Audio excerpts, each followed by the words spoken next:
Buried deep in the American heartland is a base few civilians have ever entered. It's the home of America's most elusive aircraft, the B-2 Spirit stealth bomber. Now, in a Daily Wire exclusive, our own Margaret Olohan was granted unprecedented access to Whiteman Air Force Base, the home of the B-2 fleet. She spoke directly with the men and women who made that mission possible. From inside the cockpit to the command center, Daily Wire brings you behind the scenes of a mission that devastated Iran's nuclear program. The United States has bombed 3 nuclear sites in Iran. Tonight I can report to the world that the strikes were a spectacular military success. This is the geographical center of the continental United States. It's basically in the middle of nowhere, but 330 miles east of that marker is something that you wouldn't expect. One of the most secretive Air Force bases in the world. It's called Whiteman Air Force Base, and on June 21st, 2025, 7 B-2 stealth bombers took off loaded with 420,000 pounds of advanced bunker-busting bombs and a mission: take out Iran's nuclear program. 37 hours later, the 14 pilots had accomplished their mission, and they were headed back home for lunch. Only a small number of people knew the details on the top-secret mission, appropriately named Operation Midnight Hammer. It was by far the largest B-2 strike in U.S. history. Breaking news overnight, the United States launching airstrikes on Iran. Operation Midnight Hammer. Iran nuclear ambitions have been obliterated. But how did they pull this off?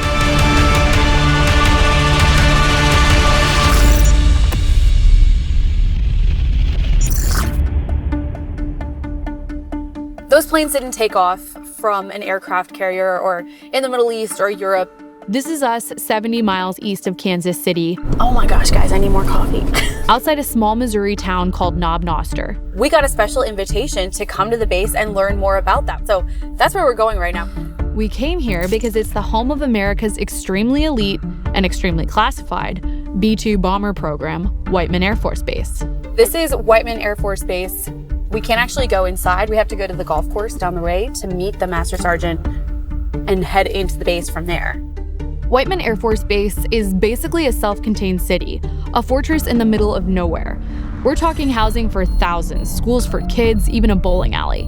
It's like someone took a small American town, slapped a massive security perimeter around it and said, this is ready for anything. And by anything, I mean anything.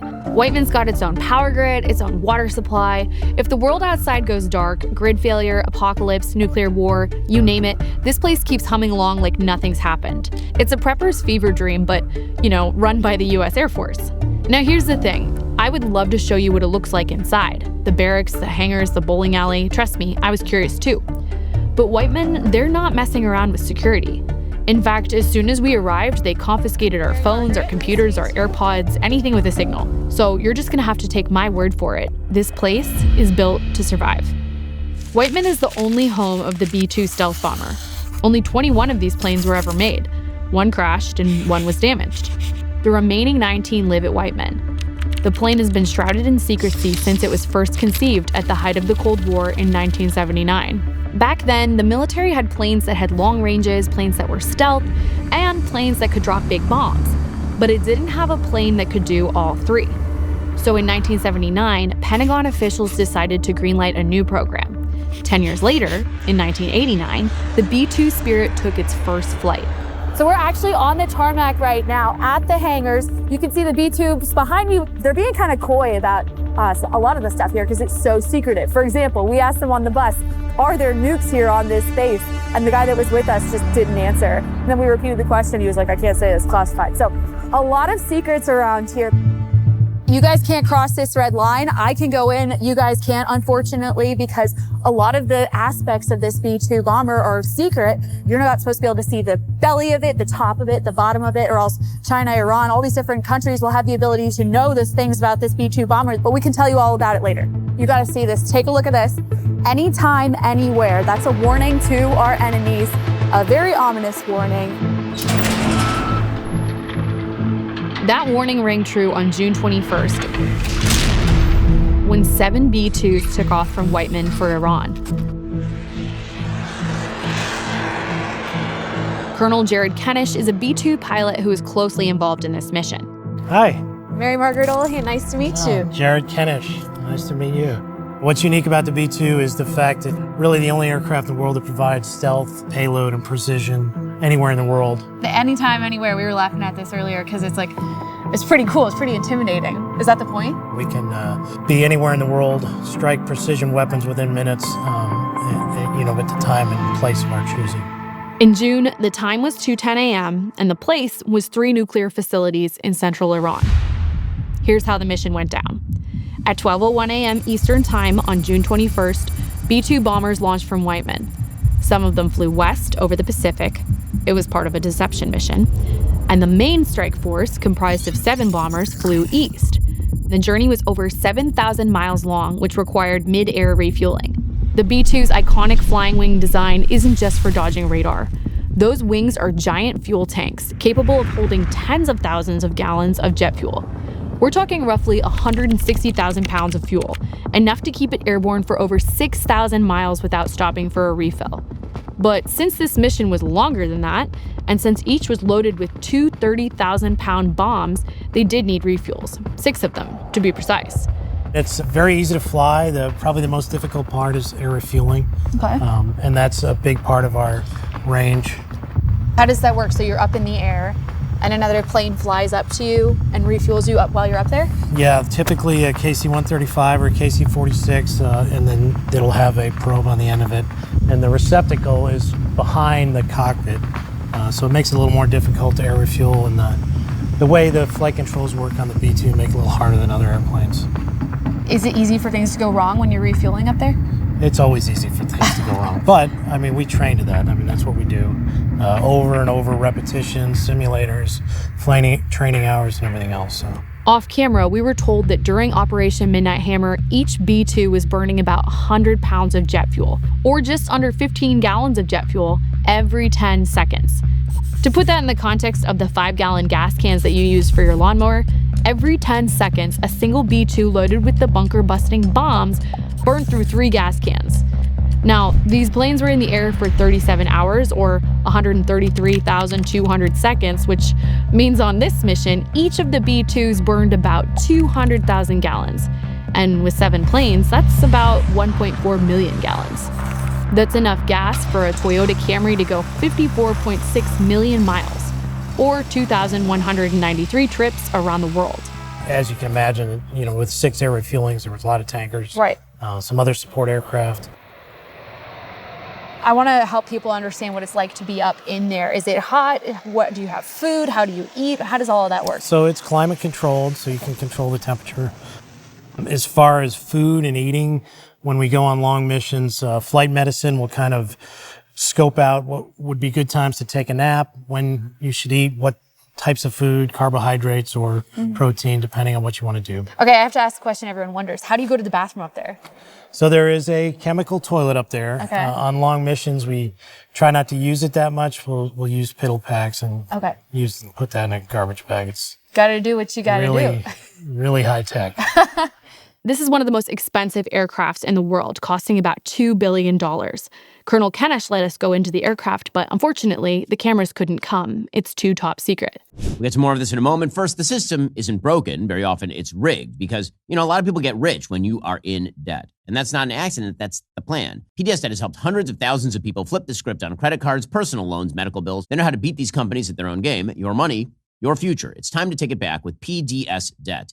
PDS Debt doesn't just crunch numbers and then call it a day. They actually take the time to understand your specific situation and build a plan that works for you, not some cookie-cutter approach. And here's the best part. They don't care what your credit score looks like. Whether it's pristine or completely shot, they're focused on one thing, helping you save more money, crush your debt faster, and finally start keeping more of what you earn instead of handing it over to creditors every single month. They've built their reputation by actually delivering results, and that's why they have an A+ rating from the Better Business Bureau, thousands of 5-star Google reviews, and perfect scores on Trustpilot. When you're drowning in debt, you need someone in your corner who knows how to fight back. That's exactly what PDS Debt does for their clients every single day. I have friends who've gotten into debt. It is horrible, truly horrible. And so I understand what it's like to try to get out of debt where you feel like you're digging and digging and you can't get out. Well, you're 30 seconds away from starting the process of becoming debt-free. Get your free debt assessment. Find the best option for yourself right now at pdsdebt.com/Shapiro. That's pdsdebt.com/Shapiro. pdsdebt.com/Shapiro.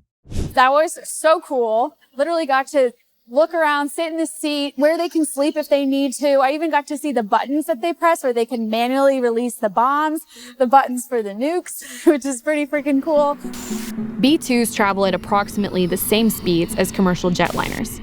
52 minutes after the planes departed from Whiteman Air Force Base at 12:01 a.m., an ex-user called Aircraft Spots tweeted about unusual B-2 aircraft movement above Kansas. He tracked them westbound. Those were the decoys. At 5 p.m. ET, the eastbound bombers crossed into the Lebanese airspace and joined a CENTCOM support package of stealth fighters. The fighters' purpose was to draw anti-aircraft fire from Iran, though Israel had mostly destroyed those before our arrival. Around the same time, a submarine launched precision cruise missiles at the targets. And at 6 p.m. Eastern Time, the bombers and their supporting fighters entered Iranian airspace. 40 minutes later, 6 of them hit their first target, dropping 6 bombs on the 2 main ventilation shafts at the Fordo Mountain Uranium Enrichment Facility. A 7th B-2 dropped 2 more bombs on the Natanz nuclear facility, which was protected by a 25-foot thick concrete shield. The key to the mission was not just the plane, but their weapon of choice, the GBU-57 Massive Ordnance Penetrator, also known as MOP. What is the story behind this weapon? It's a 30,000-pound munition. It's meant to penetrate hardened targets, and it's pretty accurate. Chief Master Sergeant Frank Espinosa's team loaded the bombs onto the planes before the mission. It's a hardened munition, and like I told you, it's pretty accurate. If we want to hit any place, anywhere on the planet, we're going to do it. The GBU-57 bombs produce an overpressure phenomenon, sending shockwaves deep into the ground. They're designed to detonate only after piercing through rock and reaching an underground target. No other country has this type of bomber or this type of munition. It was specifically designed for that target. 15 years to develop this specifically. This is the first time that the MOP was used in combat, and we used 14 of them, and they all worked as advertised. The thing about Operation Midnight Hammer is this just wasn't a random, quickly assembled mission. It was something they'd thought through for a long time, at least 15 years. A lot of planning went into it, and for a lot of the leadership on the base, it was the highlight of their careers. So this is a picture from one of our MOP test shots. So Colonel Joshua Whittle is commander of the 509th Bomb Wing and oversees the B-2 program at Whiteman. Yeah, there you go. Wow. Very claustrophobic. Once we were suited up, he took me to a mock cockpit to go over ejections. All right, so if you want to take the left seat, I'll take the right seat. Now, someone said we potentially could. Well, how do you eject, though? What do you do? You pull these handles right you here. pull these. How do you train for ejection? You do the academics, and then they suit up, and then they come in here and practice, the body position. Whittle commanded Operation Midnight Hammer. Can you tell us more about those last remarks to the pilots? Did any of them seem nervous heading out on this mission? So I think they were just very excited. They understood the historic nature of it. Yeah. They understood that this was going to be one of the most consequential raids of our lifetime. So when they were gone, were you tense? So I would say the biggest moment for me ever as a commander, and really the biggest moment of my career, was when I knew they were safe. When I knew they were in safe airspace and they had accomplished the mission, that's when the emotions really started to flow, to be honest. And you were here at the base when you saw them return. When it was announced that the mission had happened, the family started to find out that was the case. So a lot of them gathered here on base. We brought them out to the flight line, and when the jets recovered, there were families cheering for them as they came up pitched out over the base, right over the top of their families. Okay guys, final stop today. We're gonna go in a simulator. I'm actually gonna fly the plane, but I can't take you guys with me, so I'm gonna have to leave you here and I'll tell you about it afterwards. So we gotta turn over this mic and we'll see you soon. We just got out of the flight simulator. I was so bad at everything and anything we did. I was in there with my boss, Brent, who's also terrible at it. We were trying to refuel and get this plane, this B-2 that we were simulating under another plane, but our producers were also terrible at it. Everyone at Daily Wire is bad at simulating flying a B-2, but it was a lot of fun. It was super cool, and I think it was really helpful in understanding just how many logistics go into flying these planes. There's just so much going on. There's so many blinking lights, all these different levers and buttons, and understanding the logistics of how to get these things off the ground and then landing them appropriately and refueling. It just really helps you understand how crazy it was that this Operation Midnight Hammer, this mission unfolded the way that it did. At the beginning of this video, we posed a simple question. How do you win a war in 37 hours? Well, part of the secret is having some of the world's best, most secret, and most expensive aircraft. Planes that can fly halfway around the world and back essentially undetected. By the time your enemies know it's there, it's too late. But it also requires the pilots, the high-tech bunker-busting bombs. It requires the people who know how to load those bombs, the folks on base who keep things running, the maintenance crews who constantly reapply radar-deflecting paint, and leadership to make sure that the crews are trained and ready to fly at a moment's notice. In other words, winning a war in 37 hours requires the team that we met at Whiteman Air Force Base. We thank our subscribers for making it possible for us to do this kind of reporting. Without you, we simply wouldn't be able to bring you this sort of amazing reporting. To subscribe now, make sure you head on over to dailywire.com.